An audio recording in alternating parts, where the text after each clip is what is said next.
Nobody gave the Suns any chance, any opportunity to come through like the way they did. 8-0, which was just amazing. It sucks, it's a dagger, like to just see them not see them go to the next level, unfortunately. But seeing what they were able to do, and that's something we haven't seen out of the Suns or the team and how they came together and just performed. This is a totally different team and something we haven't seen in, I don't remember how long, to be honest. It's been some time. But what can we take from this Suns being in the bubble and going on to next season and going into the future seasons in the future? Well, I think a lot. I think it's interesting because listening to James Jones, the general manager, on the radio this week, answering a question similar to what you just asked about what they're going to do and are they going to alter their plans this offseason based on what we just saw this team accomplish in Orlando. And I thought he had a great answer, which was that they're going to look at what happened for sure, but they're also going to take a look at how much of that had to do with the circumstances. Because to be honest with you, when you look at some of the games that they played in the bubble, they were going up against teams that weren't really hungry and didn't have anything to play for. And so you do have to kind of look at it all objectively. And I think that the team and the front office is in the right place to do that. So that makes me confident that this team is going to continue to make the right steps, put the right players around this young core that is growing. I mean, there's now more guys, I think, part of that young core than there were before quarantine and before the whole world changed, right? And so that's encouraging for all of us that watch them play. And I think that maybe the most encouraging thing for me is that this team is set when it comes to the leadership. When it comes to the head coach, they've got a guy who is inspirational, and they've got a guy who has connected with his young players unlike anybody else I've seen in his role, doing what I do as a reporter or a broadcaster. So been very impressed with Monty Williams from the start. I had high expectations before he got here, and he's even surpassed those. So good on him and his staff. I don't want to sell his staff short. Guys like Darko Rajakovic and Willie Green and Mark Bryant all played huge roles. Randy Ayers as well. And I know Steve Blake has moved on, but he had an important role with this team, as did Larry Greer. And both of those guys are going to be on someone else's bench potentially soon. But I think it was just a lot of foresight when they put together this group, when they brought in a Ricky Rubio, when they brought in Aaron Baines, and they made the move to get a guy like Dario Saric, even though during the season it didn't necessarily seem like that was a move that panned out. Well, in the bubble it did, and he played his butt off and probably earned himself an extra zero on that contract, or at least somewhere in that contract. And so I think that, my excitement level is high. What you might have missed earlier when I was talking with Paul and Ed is, as high as my excitement level is for the future of this team, I'm just wondering when we're going to get to see him again, because there's really no solid evidence of when that will be, when the next season will start, what it'll look like, and all of that. So that's really where my mind travels to now that watching Suns basketball is on hiatus again. Bloomer, it is tough to see them go through those 8 games and just absolutely just do work down in Orlando. And like you said, now we don't know when the season is going to go on. And now that momentum is going to die, clearly, because the guys are not going to be able to play or be around each other until it's actually time to come back together. But still, Bloomer, you and I have seen so many horrific Suns games downtown. You've been on the road with this team. You've been at home. We've done so many post-game shows where we look at each other. I see you come over to the table, and I know that you bleed orange. You bleed Planet Orange. You've got to be so encouraged by what you saw in those 8 games and where this Phoenix Suns organization can potentially go. Yeah, no doubt, Ed. And I love having you alongside. It's been a lot of fun during the times when it is fun. And you see the frustration. I mean, 13 years of taking phone calls after games, and you consider that the beginning years were so fraught full of victories and success. And then the last decade, it's been the opposite. There's been some mixed stuff in between. I mean, I think, Johanna, to bring up when it's been or how long it's been since maybe there was excitement like this. It was 2013, 2014. It was Jeff Hornacek's first season as head coach and Ryan McDonough's first season as general manager, and every move they made seemed to work out, and they won 48 games. Now, they missed the playoffs, and so I had a similar feeling that I have now, which is what a great run that was. That was so much fun. And Ed, I know you weren't on board for those post-game shows, but man, those were fun shows. We had such low expectations that year. So for them to just fly past them made that year so fun, even though they missed the playoffs and were on the outside looking in, setting a record, by the way, winning the most games for any team that would have missed the playoffs up until then in the NBA, in the NBA's history. So that was a tough pill to swallow. But I think what made that time tougher than now, even with this pandemic we're living through and all the question marks about the future, at least when it comes to the team, there's not as many question marks. I mean, I can honestly tell you what the future looks like, and it's bright for this basketball team whenever they do get back on the floor together. And Ed, as you mentioned, momentum gets kind of killed a little bit by the fact that they're not in the playoffs.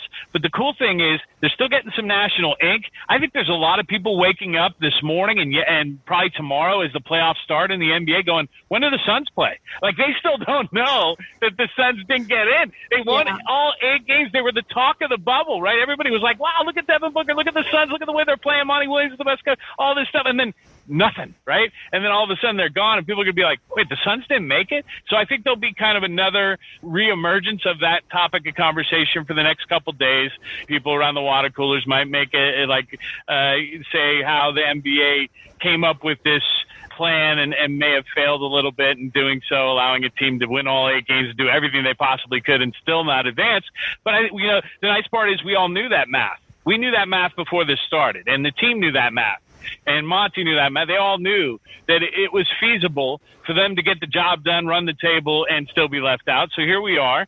And yet I'm filled with hope for this team in the future. And that's the biggest difference, because in 2013, 2014, that was a bunch of cast-offs that all came together and had their career years together. But you looked at the team as a whole and you said, I don't know what this looks like moving forward. I really can't see a defined picture for this team long term. Can't say that now. Now the picture is becoming clearer and clearer long term, that we've got an emerging superstar in Devin Booker, that we've got a young big who needs to mature and get a little bit better in different aspects, but a guy that you can anchor the middle around in DeAndre Ayton. We got a point guard who's a legit point guard. Ed Cole, how much did we ask for a legitimate point guard? And we got every Ricky night. Rubio. Yes, what a blessing Ricky Rubio's been all season. Love Ricky. I think he's the unsung hero on this basketball team, because I think if you look back at when they made that acquisition, they got panned nationally. People called it the worst offseason move. Are you kidding me? What were they thinking? This guy was absolutely gift-wrapped for a team like the Phoenix Suns. He was the ideal guy to bring into this situation. Can't wait to see what he does with a full offseason, too, getting ready for whenever next season is. John, you talked about Monty and James Jones. Talk about the importance of when the team got to Orlando, the importance of the entire organization coming together and building relationships. Yes, it's all about playing basketball on the court, but the off the court stuff, building relationships and guys coming together and kind of just learning each other and having a good time and just hanging out with each other. That really builds a lot, and that leads a lot of credence toward building a really, really good, hopefully championship type organization. Yeah, it really does, Ed. And in the beginning, when they were all talking it up, I was like, okay, yeah, I know they're stuck together. They kind of have to talk this way, that they love each other, and right, they're all getting along and watching movies. But then as it went on and you saw the way they were playing cohesively as a unit on the floor, then it started to seem legit. Not just the way they were playing, even the guys that weren't playing, like Kelly Oubre Jr. didn't get a single minute of basketball in the bubble, but he was jumping up and down like the number one cheerleader on the sidelines. And Aaron Baines, when he got there, same thing. We didn't get to see him play, unfortunately, but he was still in the huddles, and you could see that his voice was a necessary one. So I think that one of the things that happened when they went down there is, they bonded a little bit more. They got to know each other a little bit more. And when that happens, I think roles get a little bit more defined within the group.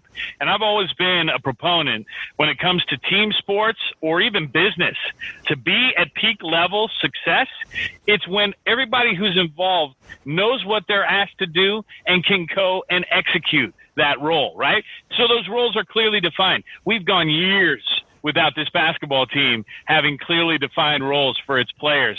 And I think we're finally there. And that's one of the biggest reasons why they were successful on the floor. And I think the bonding element, the fact that they were all kind of thrown in the mix, almost like going to summer camp together, right? And we have such a young team that they could do that and embrace it more than maybe some of the older veteran teams where guys were struggling leaving their families, right? They were struggling leaving a bunch of younger kids in this crazy time that we're living in. It's tough to take a parent out of a situation where you've got kids, but we've got mostly kids ourselves on this team. So that was another benefit of this entire situation working out the way it did, right? Because you could throw a lot of the teams in the league together and they wouldn't have this same type of experience just for all those reasons I just mentioned.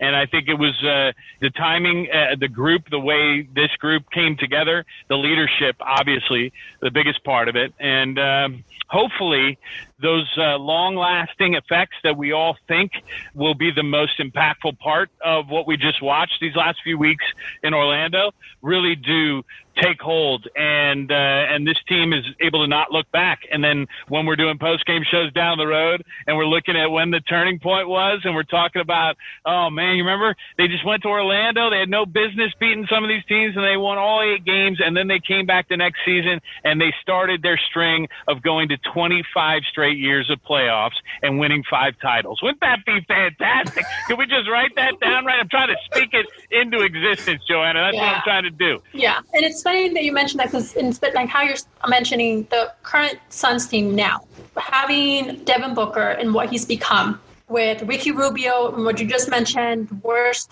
acquisition, and look what that turned into, and just everybody and how cohesive they have been in that leadership you mentioned and just that bonding. This team that we have now, you mentioned they have a bright future, and I see it. And this team right now reminds me of back when Steve Nash was here, Amar Stoudemire, Jason Kidd, just to name a few, and how just that energy and that hunger and making the playoffs and competing against the Spurs, the Mavericks, and being that underdog that turned into that, oh my gosh, now we have to play the Suns. They're no joke, and that's what this team now reminds me of. Yeah, and how exciting is that? I mean, any of us who lived through the 7 seconds or less days with Steve Nash and company remember what this city was like. And obviously, if you were here before that, for the run in the 90s or even way back in the 70s when they made it to the finals against the Celtics in 76, this city became a Phoenix Sun city very early on in this franchise's history. And every time they go on a run like this, every time they kind of perk their heads up out of the sand of the desert, you feel it by walking around, by wearing your lid into a grocery store and having people go up, hey, what'd you think of the Suns? And we went years, Johanna, without that, right? I mean, I'm still wearing all my gear. Ed knows this. I've always been a diehard since I was 13 years old. So I'm going to rep the team even when they're on their tough days. And that's just who I am, and I'm positive and optimistic and all that. That's just how I like to live. But it's so much more fun when there is this optimism, when you do start to feel the vibe of the city. And as you mentioned, it's probably the most excited that this fan base has been since the Steve Nash, Amari Stoudemire, Sean Marion days. And let's hope that they can have kind of a longer run, because that's what happened when you started to see the evolution of the Phoenix Suns. Or you saw in the early 90s, Tom Chambers comes in here as one of the first big free agent signings, and that was a groundbreaking situation. But then they had the success, and they went up against MJ in the finals in '93, and they sustained that success with Charles Barkley for the next few years before he left for Houston. And you had some lean times mixed in before Steve Nash and company, but for the most part, that success, that high level of play was maintained. And part of the reason that is because people realized what a cool place this is to come ball and what a great place it is to live. I mean, it's both. It's, yes, this city loves its Phoenix Suns. And so when the Suns are good, there's very few fan bases that are better around the league. And I think people who go back know that. Now, the new age player doesn't really know that yet. Maybe next year will be when they start to remember or start to understand what it can be like when that place is rocking, and let's hope the fans are back in the stands, please, and we can get it loud and like it used to be. Although it will be totally different looking inside because of the whole transformation and Project 201 at Talking Stick Resort Arena. I haven't been inside yet, by the way, so I've just seen the videos that everybody else has seen online, but very excited to see what that place looks like when it's done. And the new training facility as well, which has been a lot of fun watching that go up really fast. So all these things are in the right spot right now. All these things are helping this team head in the right direction. But the thing that really lets this be